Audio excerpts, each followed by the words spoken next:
This is my important Women in Sherrard History project. Today I'll be interviewing Miss Gundling.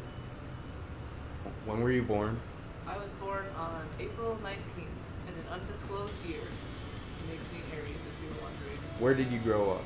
I grew up in the Sherrard district, so I lived in Preemption for most of my childhood. Then we moved to Coin Center, and I lived there for my teenage years. There's a sign currently at the Coin Center fire station that says "No loitering allowed," and that's because me and my friends used to loiter there every single day. What college did you attend? I went to Western Illinois University in Macomb. I studied English, and it was a great time. I loved college. I thought it was really fun and great. I encourage everybody to go. Started, your career journey at Western Illinois, but were you at any spot before this?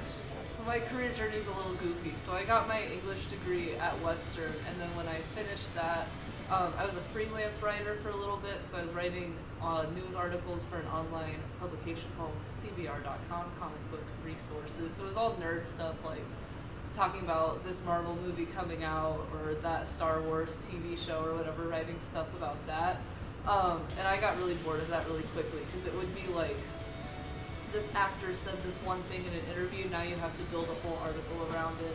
And a lot of it was on stuff I didn't care about. There was a few fun ones. I got to do an article about the Bee movie, that was pretty funny. And there was one where it was about how they considered putting pandemic masks in the Halloween movies, so that was kind of a fun one to write, but most of them were stupid and boring, so I gave up on that pretty quick.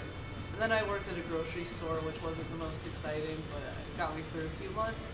And then I went into healthcare, and I was the director of social services in a nursing home. So I would do the intake paperwork. They would send me these huge packets, 50, 60, 70 pages on these people's medical information, and I would have to read through it and determine if they were medically eligible to live in our facility.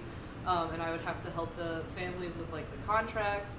I had to do the dementia testing, so I would have to there were a series of questions that I would have to ask them to determine how advanced their dementia was. I had to do the depression screenings as well. So that was a lot of things that I did in that job. And I loved it. It was pretty cool. I didn't like the facility I was working for. So I was in the process of moving to Fort Armstrong in Rock Island to be their activity director instead. So that would have been more of just hosting bingo games and coming up with crafts and stuff for them to do. That would have been fun. And I had just gotten the job offer from them when my mom texted me and was like, hey, they're looking for somebody to sub for the art teacher at Sherrard if you want to be an art teacher for a year. And I thought about it. I really liked healthcare, and I really liked working with elderly people, and I saw myself in that field for probably a career. But I was like, well, when am I going to get the opportunity to just try out being an art teacher? So I took the art teacher job instead.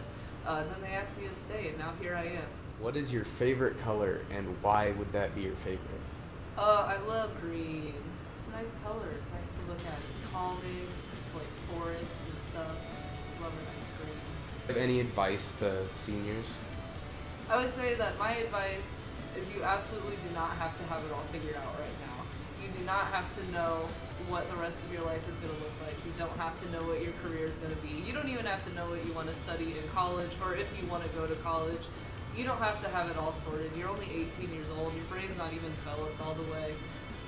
You have time to figure it out, and I think part of the fun of life, what makes life exciting, is figuring it out along the way and just being open-minded and taking opportunities as they come, which I feel like I've done, which we talked about with my career switches. It's just when an opportunity comes up, I don't want to say no and shut it down. I want to say yes and experience that other part of life that I haven't done yet. And I think that if you go into life with that attitude and that mindset, then things will work out for you and you'll find where you're supposed to be. Where do you see yourself 10 years from now? That's such a good question. Honestly, I don't know.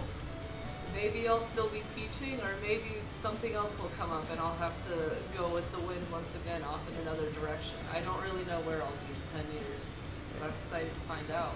What do you hope your legacy is at the end of your career?